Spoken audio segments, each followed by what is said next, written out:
Well, welcome along to Glasgow Rangers Nation with me, your host, Owen James, a channel that brings you your team every single day. Guys, please obviously hit that sub or ring that notification bell so you never miss out on any of the great free content here on the channel. So, what do we have to talk about? We're going to not talk about the Rangers fixtures for 2024-2025 in this video because we have the fixture show coming up at 11:15 here live on the channel. It's 11:15 a.m. Don't worry, it's not 11:15 at night. We're not doing a late night Rangers. That could be a thing, or is that an OnlyFans kind of thing? I don't know. OnlyFans, Jesus, what the hell is that crap? Anyway, we're going to talk a little bit about the final signing of Liam Kelly, as that was all sort of, locked up, booked up, and kind of signed, sealed, delivered today. And we all know it's not official without the scarf picture. Well, we have the scarf picture for you, so do not panic and do not worry. We've also got reported interest from Rangers in yet another Moroccan and yet another winger. Could this spell the end of the Abdallah Sima bid? Could this mean that Sima is 100% definitely not coming to the club, given the number of wingers we seem to be acquiring at the moment? This is the fantastically named Kouahib Dresi, or Dresh. I can't see the guy's name. You all know how bad I am with names. Let's put his name up on screen. That might help, and you can all have a go. I'm sure it sounds brilliant in Glaswegian. Probably better than it does in Moroccan or French or whatever the hell language they speak. I think it's French they speak. So his name is this, Kouahib Dresh. He is a winger, Dresh. He is a winger from Excelsior in Holland, and we're going to talk a little bit about him on this video here today as well. A few other things we need to touch on as well in this video. We're talking about Yanis Hadji, and apparently his agent has spoken about the difficulty of finding a new club for him and why that could be an issue. We've also got the new kit as well. Got thoughts on the new kit. I'll be definitely buying mine this morning at 8 a.m. I'm also going to touch a little bit as well, of course, not 100% on the fixtures. Like I said, the fixtures will come up later in the fixtures show, but we will talk about the 3 Old Firm games that are now booked in, with 2 at the Parkhead, at the Piggery, at the Pig Dome, at the other names for it that I'm not going to use in polite company, and the 1 game at Ibrox. And obviously, we may touch also on the comments made by idiot Alan Brazil. Anyway, let's get on with it this morning. So, news yesterday broke that Liam Kelly has finally signed on the dotted line, has finally signed as a Rangers player. Now, we all knew that this was pretty much a done deal, that Kelly was coming to Rangers after his time with Motherwell, after his time away from the club. And let's remember that Liam Kelly began his career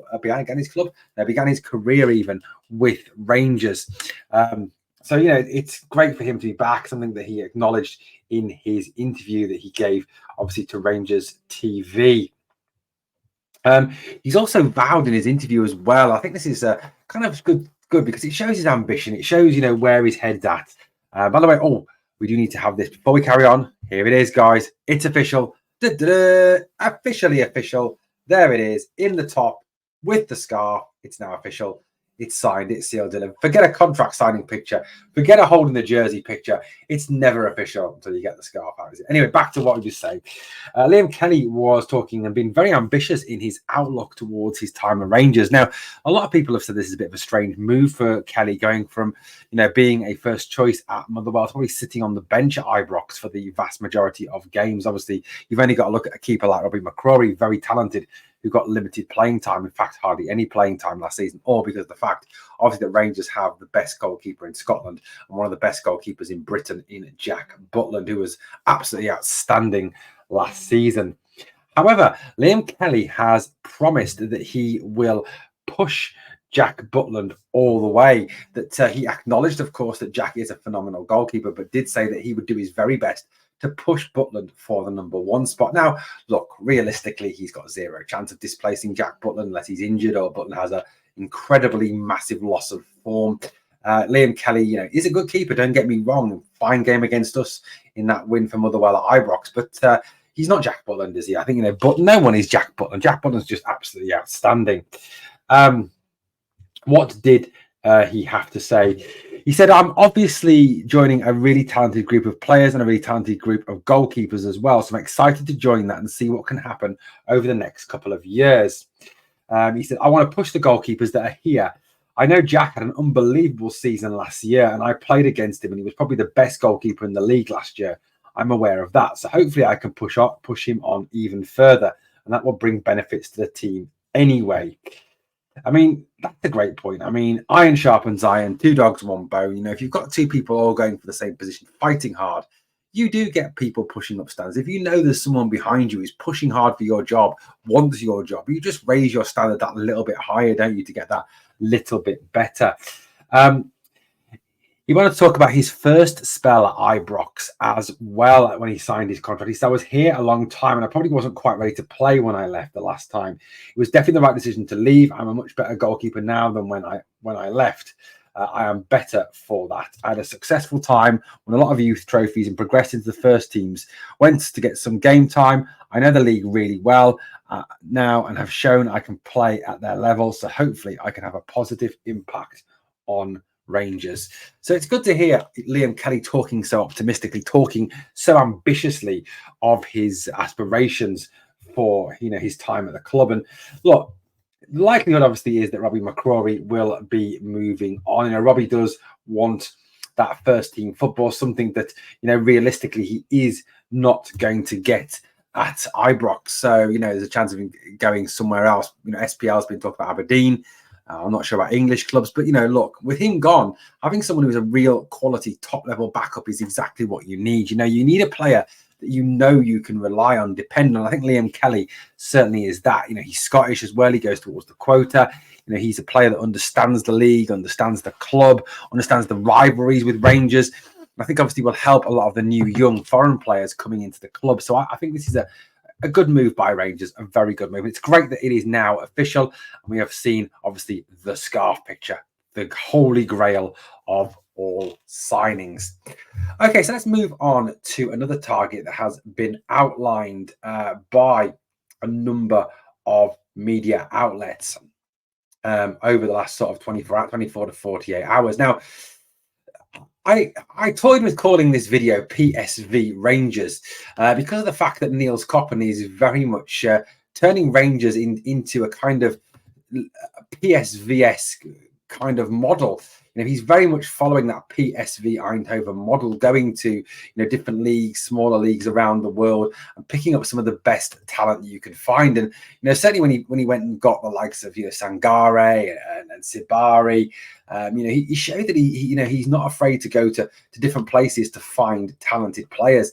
And this seems to be that, you know, this Moroccan thing is certainly something that he is following up on.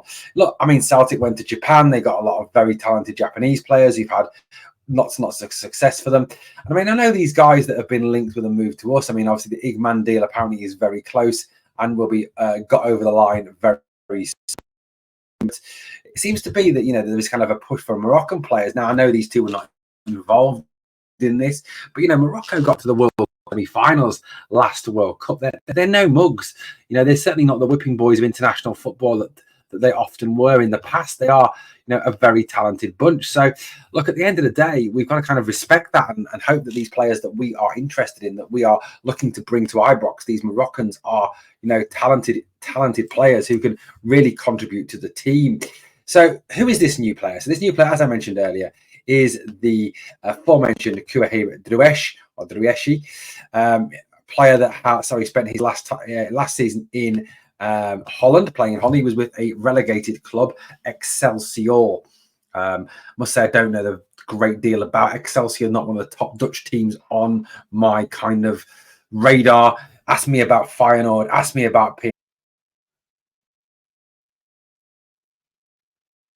ask me about Ajax. I can talk to you all day long about those teams, but other than that, not the greatest on the likes of Excelsior. Anyway, what do we know about this guy, Kouahir Dresi? Let's find out a little bit more about his stats, his facts, and his figures as we look at this in here. So, look, that's how you spell his name in his native language. I'm not even going to attempt to tell you what that means, other than it obviously means his name. What else do we know about this player? You know, we know that, again, this is another young, talented player, another player who is up and coming, another player who can really bring a youthful vigour to this Rangers team. Now, Although he is Moroccan, he was born in Haarlem in Holland, but obviously has Moroccan family, and therefore that is why he qualifies for Morocco and has played for Morocco at under 23 level. He is obviously just under 6 foot.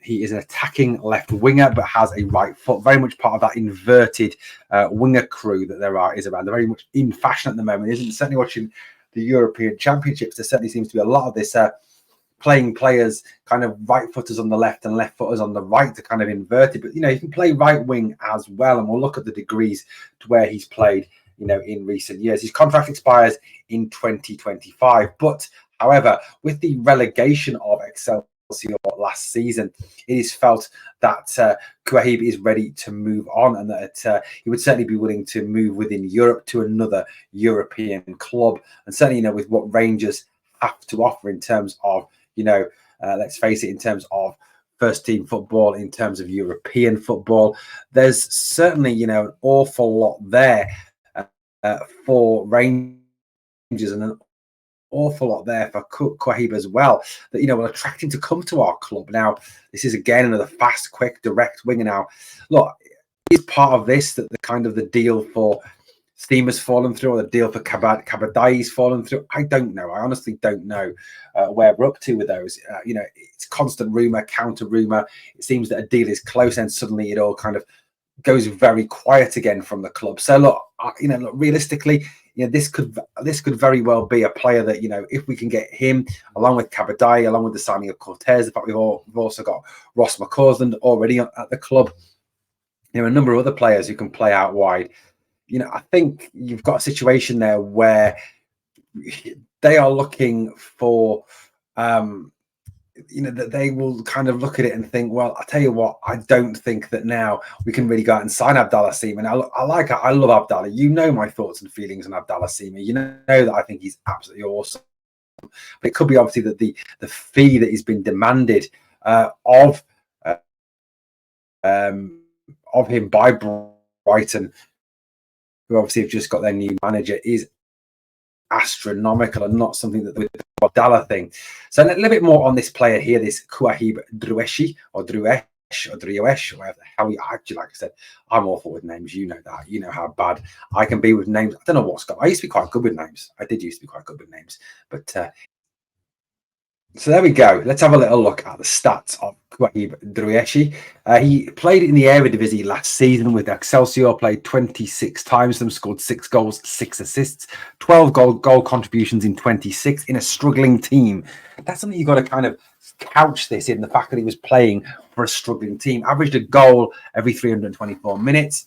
He also played in the Toto KNVB Becker, which I presume is a cup, and the playoffs at the end of the season, where he had 4 appearances, 2 goals, 2 assists. So overall last season, he made 33 appearances, scoring 8 goals and 8 assists, 16 goal contributions in 33 games. That's just under 1 in 2 in a struggling team, which is very impressive indeed. He played the majority of his games on the left wing, 27 games on the left wing, and 5 games on the right wing. So he can obviously, like I said, play on both wings.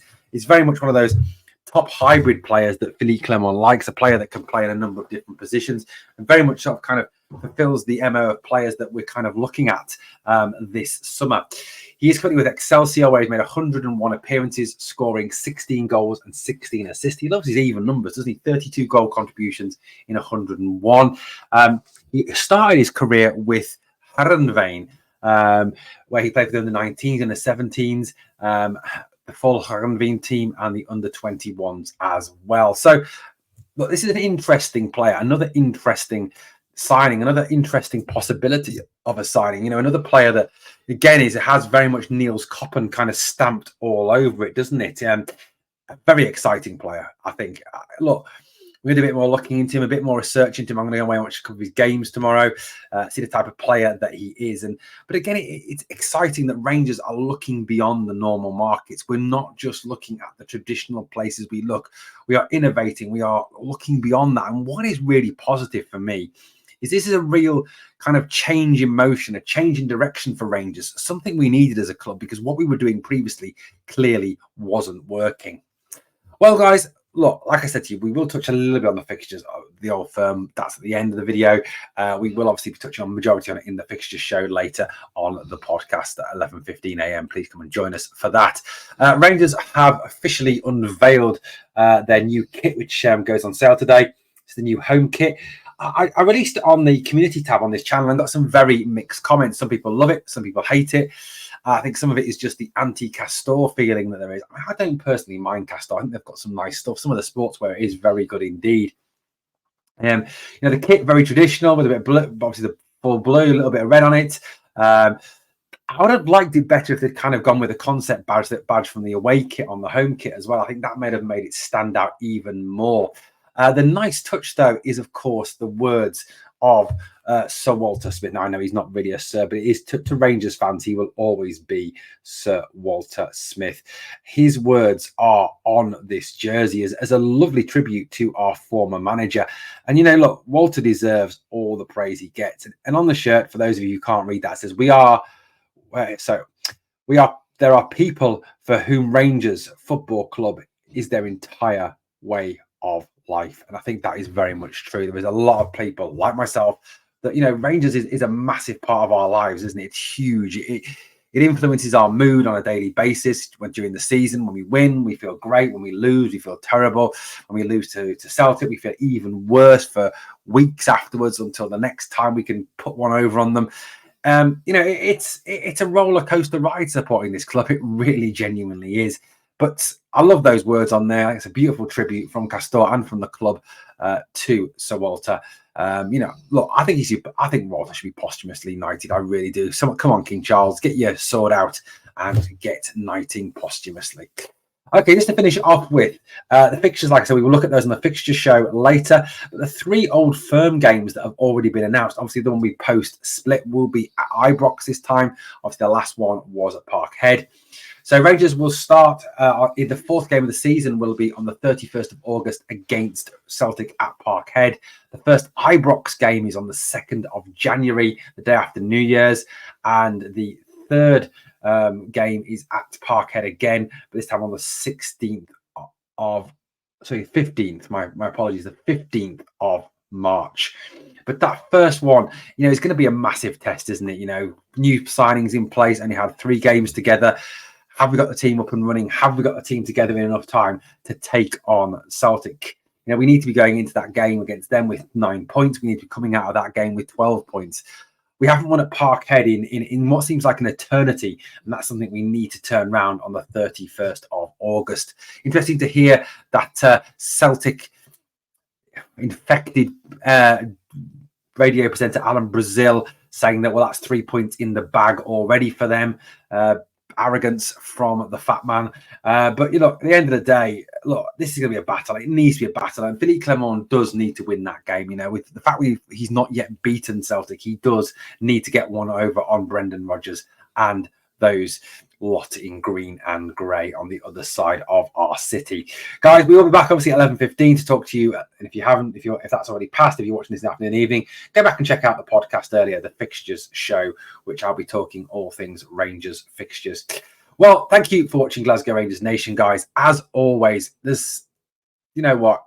Talking to you is brilliant. I love talking about the club. I love everything you do to support the channel. Love your comments, love your questions, love the interactivity. And if you want to support the channel, it'd be fantastic. Obviously, become a member for as little as 99p, or obviously smash the super thanks button and donate a little bit of cash to the channel.